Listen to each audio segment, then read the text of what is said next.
Why don't more infant formula companies use organic, grass-fed whole milk instead of skim? Why don't more infant formula companies use the latest breast milk science? Why don't more infant formula companies run their own clinical trials? Why don't more infant formula companies use more of the proteins found in breast milk? Why don't more infant formula companies have their own factories instead of outsourcing their manufacturing? We wondered the same thing. So we made ByHeart, a better formula for formula. Learn more at byheart.com. It's time now for Johnny Dollar. Hi. Well, hiya, George. I've been wondering when you were going to come up with another wild one for me. That is not the case this time, John. John?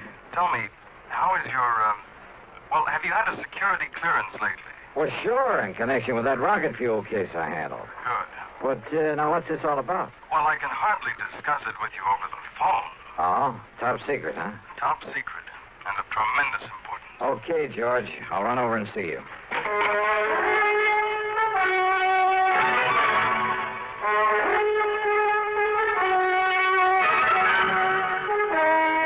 CBS Radio brings you Bob Bailey in the exciting adventures of the man with the action-packed expense account, America's fabulous freelance insurance investigator. Yours truly, Johnny Dollar.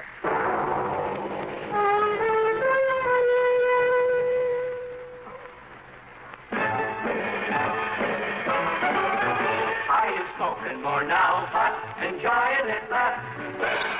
Have a real cigarette, have a Camel. Are you missing the smoke, the nation like that? Have a real cigarette, have a Camel. Are you looking for flavor and mildness? Have a real cigarette, have a Camel. The best tobacco makes the very best smoke. Have a real cigarette, a real cigarette, a real cigarette, have a Camel. If you're smoking more today, but enjoying it less, try Camels. More people smoke Camels than any other cigarette. Any filter, any king, any regular. The Camel blend of costly tobaccos has never been equal for rich flavor and easygoing mildness. The best tobacco makes the best smoke. Have a real cigarette, a real cigarette, a real cigarette, have a Camel. And now, Act One of yours truly, Johnny Dollar.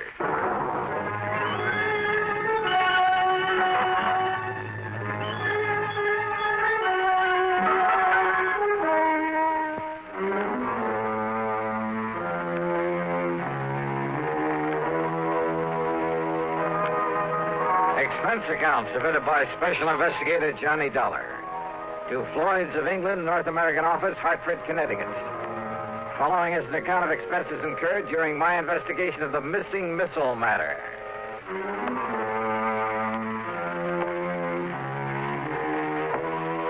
When George Reed starts calling me John, well, it must be pretty important. So expense account item one, $1.25 for a taxi over to the square on the office of Floyd's of England.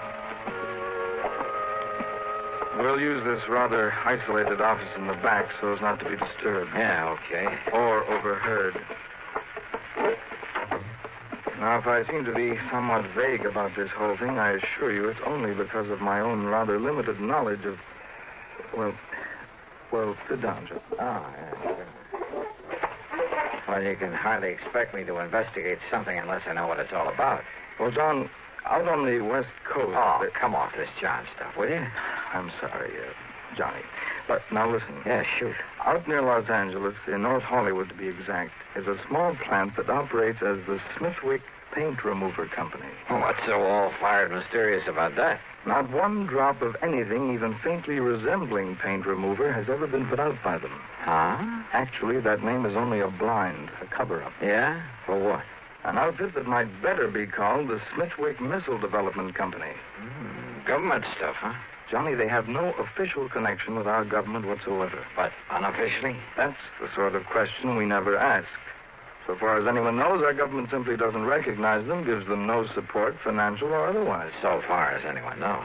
Which means they receive no protection from Uncle Sam either. So Floyd's of England writes the insurance. Precisely. Under orders from our top brass. Well, what's happened out there? What's the trouble? Johnny, it appears from what Smithwick told me on the phone that one of their missiles is missing. Oh, well then. What? Yes. Oh, now look, George, I heard of a guy who mislaid a bass drum once and somebody who had an elephant stolen. Johnny. Oh, one of those missiles? Oh, wait. Hey, maybe he was talking about one that got lost in outer space. But then why send for me? They have nothing whatsoever to do with the firing of those things. But don't you... A small plant out there, did you say? Yes. Oh, then it simply doesn't make sense. Now, George, Johnny, all I know is what Dr. Smithwick told me over the phone. I agreed to have you go out there immediately. He'll be waiting for you there whenever you get there. Well? Okay, George, whatever you say.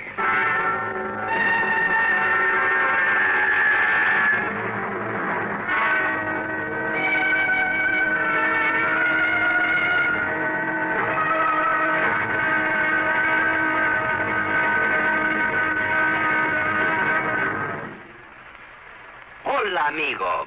You want to know about stereo phonographs? Listen to my last bullfight on ordinary stereo. Ole. But now, Columbia Stereo 1.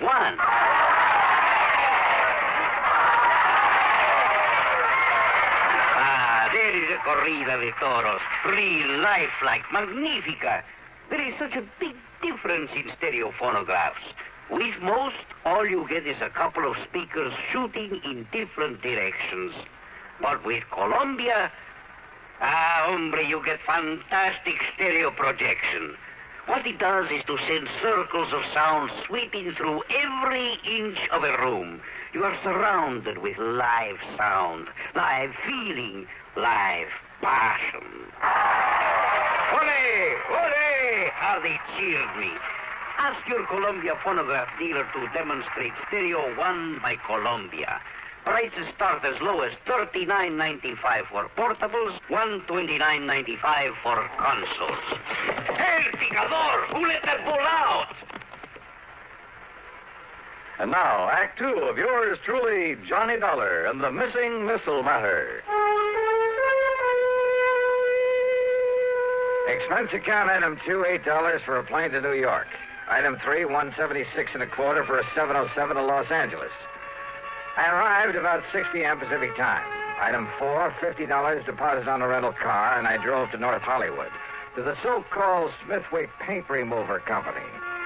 As I walked into the reception room at the front, a good-looking blonde hurriedly closed the door in back of her that led to a huge room full of desks and drawing boards, but no people.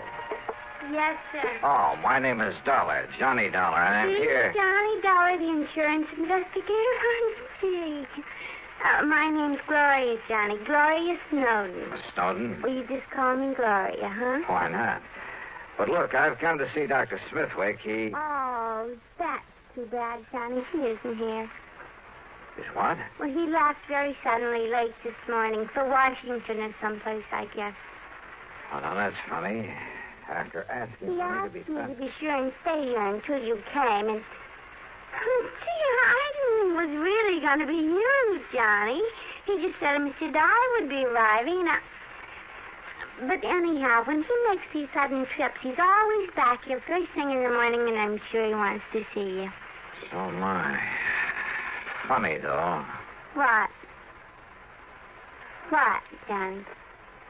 Well, I suppose I'd better get something to eat and find myself a place to sleep. Oh, gee, I'm hungry, too. And it's all your fault, Johnny, because I had to wait around for you.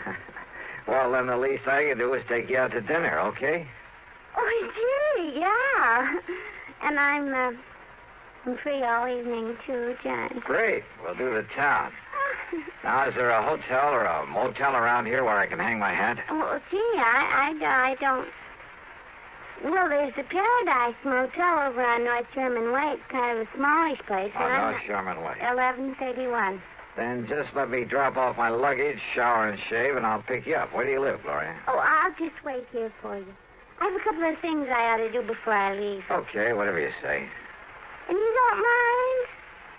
Taking me to dinner, I mean? Are you kidding?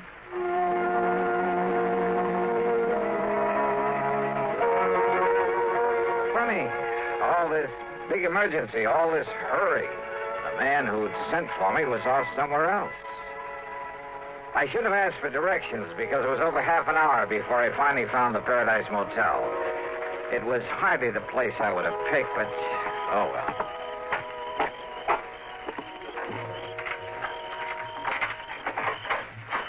Yeah, here you are, Mr. Dollar, number 7. Okay. This be satisfactory? Yeah, sure. Because if it ain't, I got other vacancies. No, this'll be all right. Uh-huh. Anything you want, I'll be in the office. Well, I could sure use a few ice cubes. Oh, brought your own jug, huh? Have them for you in a jiffy. Good. Now, let's see. Shirts will go in here, I guess. Huh? That's about the fastest service I ever heard of. Mister, you certainly don't waste any... Hello? Somebody out here looking for...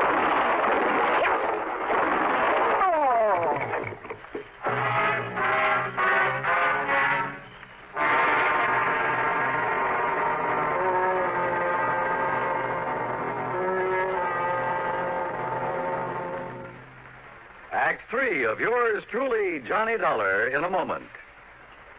Welcome, recording star Mel Torme. It's terrible trying to sing with a bad cold. So I always take 4-way cold tablets to relieve cold miseries fast. Good idea. Tests of all the leading cold tablets proved 4-way fastest acting. 4-way starts in minutes to relieve muscular pains, headache, reduce fever, calm upset stomach, also overcomes irregularity. When you catch cold, try my way. Take 4-way cold tablets. A fast way to relieve cold distress and feel better quickly. 4-way, only 29 cents. Now, here's a word about another fine product of Grove Laboratories. To get rid of embarrassing dandruff in 3 minutes, change to Fitch Dandruff Remover Shampoo. 3 minutes with Fitch regularly is guaranteed to keep unsightly dandruff away forever.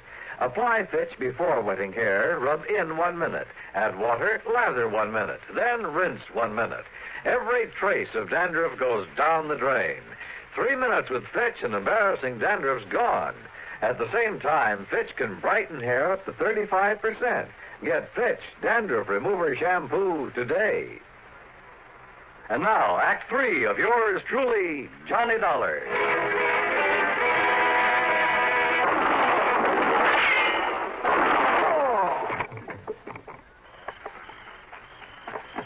Mr. Dollar, what was that noise? Well, you been hurt? Then that was shots I heard. Mr. Dollar? Whoever fired him was a pretty lousy shot, thank heaven. Oh, then you're okay? You mean he missed you? Oh, how do you know that wasn't just a backfire you heard? Backfire? Yeah, from some passing car.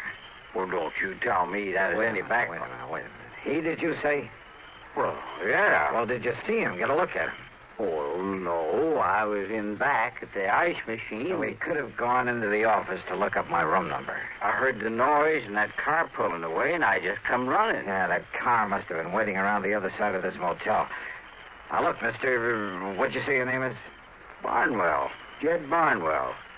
And, Mr. Dollar, I'm going to call the police. No, don't. Huh? Well, now, I realize you're a special investigator, some kind of... That's right. And I don't want you to call the police in on this, not yet. But now, look... That's an order. You got the authority? Not only that, but, look, I want to rent another room from you. Oh, you mean you'll pay for both of them? That's right. You have another vacancy? Well, if you want the truth, you're the only guest I got tonight. I can understand that. So you take whichever unit you want, and I'll sign you into it. No, just let my name appear on the register for this one. Then you toddle off to bed and forget about me. Well, and here. Here's a 5-spot for getting me the key to the one next door, number 8. Oh, yes, sir. Yes, sir. Whatever you say, Mr. Dollar. And you still want them ice cubes? Brother, I sure do.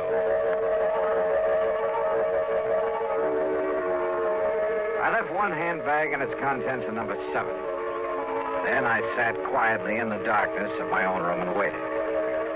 But I suddenly remembered my dinner date with Gloria Snowden, so I jumped into my car and drove back to the missile development plant. The place was dark.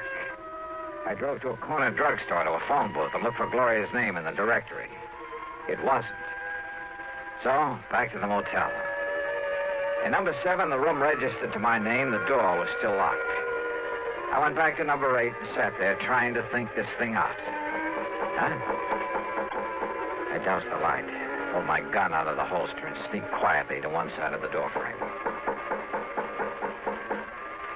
Mr. Dollar? Mr. Dollar, I saw your lights go out. I hate to disturb you at this time of night. Yeah? Who is it? My name's Bob McKinney. McKinney? That's right. Sounds familiar.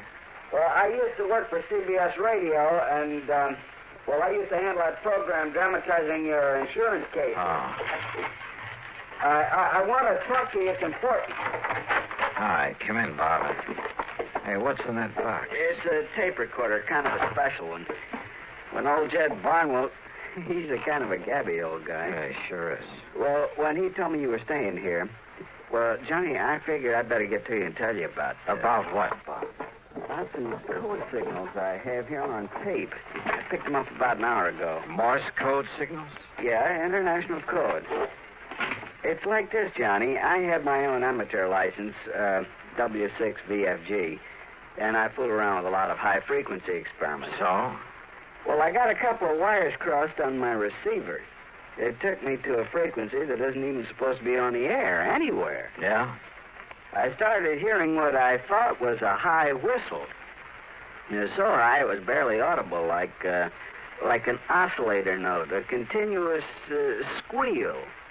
Only it broke off now and then. Well, now, Bob, in spite of finding a key myself a long time ago, I'm afraid this is a little outside Wait, Johnny. I've also been experimenting with this tape recorder, running the tape and recording at about 5 feet a second instead of 7.5 inches a second. Yeah, well, excuse me, but listen, please. Okay, I'm listening.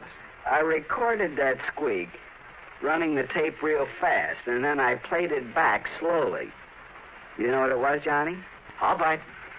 It was ultra-high-speed transmission, code transmission. Oh? And when I played it back as slowly as I could, so I could read it, will you listen to it? I've got a variable speed on this. Can you read international code? Go ahead, Bob. Turn it on. Yeah.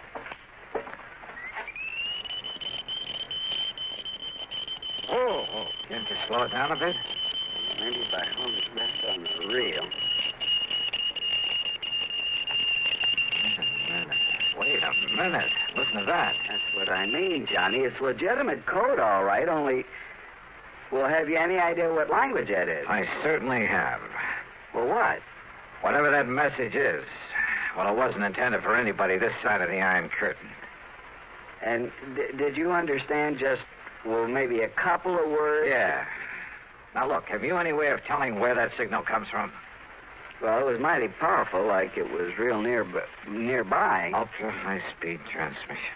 And on a frequency that nobody in the world's supposed to be using. Bob, if there was some way to spot that transmitter, if we could only... Kenny McManus. What?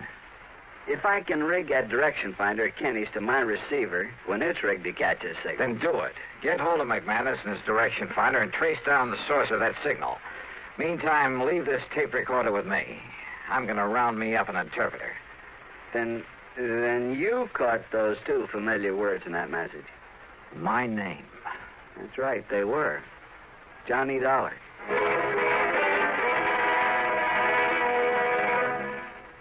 Act 4 of yours truly, Johnny Dollar, in a moment. And now here's a message from the watchmakers of Switzerland. Swiss vacation. Swiss vacation. Win a fabulous vacation for 2 in beautiful Switzerland. Enter the Swiss Vacation Contest. It's easy. Nothing to buy. Pick up a free entry blank at a jewelry store or other store that sells quality watches. Then in 25 words or less, complete this statement. A quality watch is the best value because there are 1,000 prizes. First prize, a 21-day vacation for two in Switzerland. You fly deluxe Swiss Air both ways. Visit many colorful places. All expenses paid for two people, plus $500 extra spending money. Second, third, and fourth prizes. 15-day Swiss vacations for two. Also, 4 mink stoles, 8 Bolex movie cameras and projectors, 12 Hermes typewriters, 160 $100 watches, 812 Gala assortments of Tobler Swiss chocolates. Enter the Swiss Vacation Contest today. Free entry blanks at your jewelry store. And now, Act 4 of yours truly, Johnny Dollar.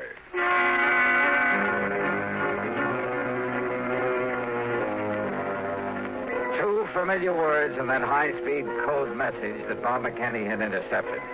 So high-speed it sounded like a continuous squeal until we played back the recording slowly and recognized it for what it really was. A secret message in that foreign language. Those two words were my own name, Johnny Dollar. My one good police contact there on the West Coast was Lieutenant Harry Golden of the Homicide Squad. Sure, it was out of his line. It was the middle of the night. But he rounded up Alan Orloff, an interpreter, sent him over to see me. It was nearly 8 a.m. by the time I transcribed the code message. And then when Orloff finished translating it. Mr. Dollar, do you see what this means? I certainly do, Orloff. But not only the threat against you, sir, because you are working on this very case. I know. But the sender of this message has somehow got hold of secret plans for a missile, a space rocket. Orloff. Has copied those plans, is holding them for an agent of this other government to pick them up later on today. Which means that somehow I've got to locate the sender of that message. But how? And it must be done immediately before the contact with this other agent. I know. Then don't you see, Mr. Dollar? Wait. Yeah? Who is it? Bob McKinney. Oh, Bob. What'd you find out? Johnny, that secret transmitter's right here in North Hollywood. It's been working ever since I talked with you, up until just about an hour ago. Here's the address and the name of the person who owns the house. Good. Only the antenna must be set up in the attic or something. What do you mean? There's no outside antenna to show there's a transmitter working there. And, of course, using that frequency that nobody would ordinarily be able to pick up. If it hadn't been for my dumb luck in receiving an ultra-high-speed transmission. Did you record any further messages? I got them right here on tape, on this recorder. Good. Then while you transcribe them so Mr. Orloff can translate them, I'm going to the address you have on this... Huh? Kind of figured the name of that sender might surprise you. Surprise, huh? That is the understatement of the week. I'm going over to that missile development outfit. And I hope and pray Dr. Smithwick is there now.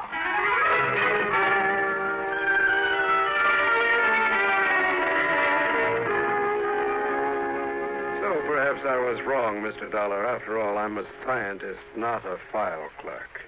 But I was certain the plans for that missile were missing from the vault just before I was hurriedly called to Washington. Dr. Smithwick. Contrary to our usual policy, I asked the government to send some men here to investigate. They'll probably arrive here shortly. Doctor. Yet now on my return, I find the plans intact in their proper place. Oh, those plans were stolen, all right. And for the benefit of one of the big foreign powers. What? But that could only mean that someone here in this organization... Right. You mind if I call in your receptionist? Gloria Snowden. I want her in on what I have to say. You mean to say you tell that stupid little girl about this? You think I need to? Well, Dollar, it's because of her lack of intelligence that it's safe to have her about. Any bets? Gloria. Yes, Johnny? Come in here, please. Oh, gee, sure. Hi, Doctor.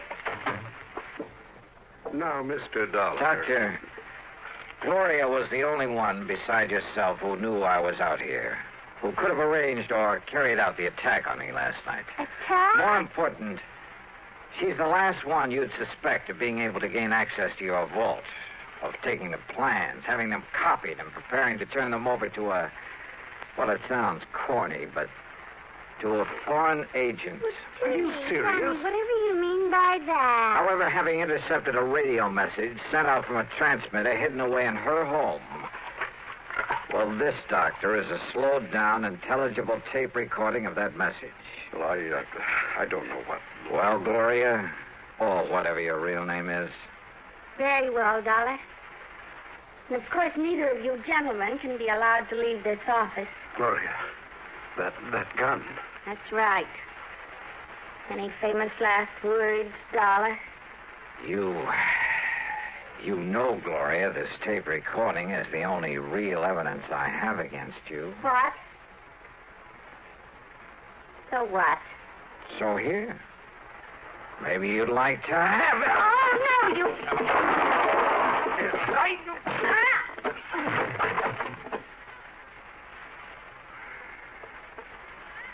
Mr. Dollar. Yeah, Doctor.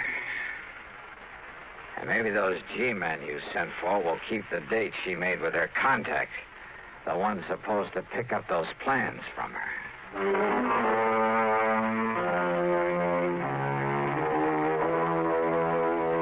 The government boys were more than glad to take over, and I hope they can find some way to reward Bob McKinney, who really solved this case. Expense account total, including the trip back to... wait a minute. Forget it. In so good a cause, it was the least I could do. Yours truly, Johnny Dollar.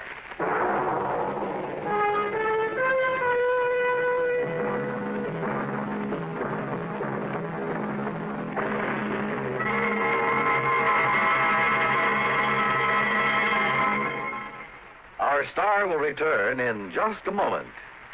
Constipation is something people don't talk about much, but it can be a problem for anyone, even doctors. And when constipation occurs, it's interesting to see just what doctors consider important about a laxative they might use or recommend. Well, a majority of the doctors we heard from had this to say: A laxative should be effective, gentle, as close to natural acting as possible, and a medicine that can be used with complete confidence. Now, X-Lax has been popular with many doctors and millions of people over the years because pleasant-tasting chocolated X-Lax is effective. Overnight, it helps you toward your normal regularity. X-Lax is gentle. Next morning, it gives you the closest thing to natural action. And that's why many doctors and millions of people use X-Lax with complete confidence. X-Lax, the laxative that helps you toward your normal regularity gently, overnight. Is X-Lax in your medicine cabinet? Now, here is our star to tell you about next week's story. Next week, the most beautiful and dangerous girl I've ever known. Join us, won't you? Yours truly, Johnny Dollar.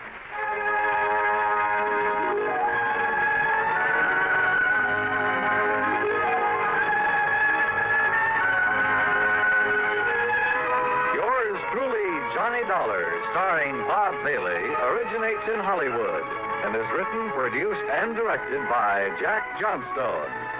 Heard in our cast were Virginia Gregg, G. Stanley Jones, Horace Lewis, Harry Bartell, Don Diamond, and Bartlett Robinson. Be sure to join us next week, same time and station, for another exciting story of yours truly, Johnny Dollar. This is Dan Coverly speaking.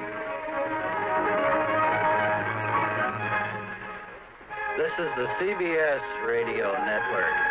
And this is Radio 59 WROW.